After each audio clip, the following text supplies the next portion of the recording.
আসসালামু আলাইকুম রহমতুল্লাহ বরকাতু।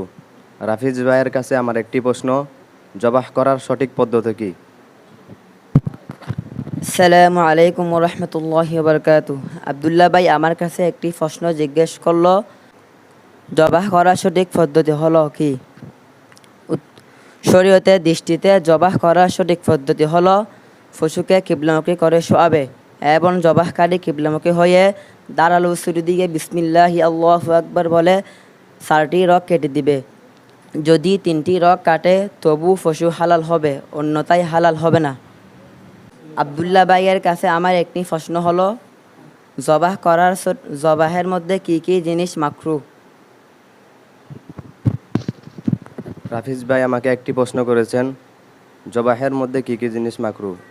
উত্তর: জবাহের মধ্যে কয়েকটি জিনিস মাকরু।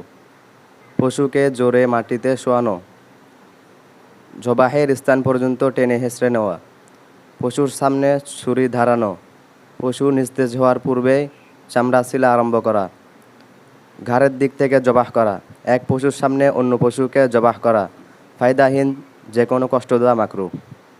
আসসালামু আলাইকুম রহমতুল্লাহ।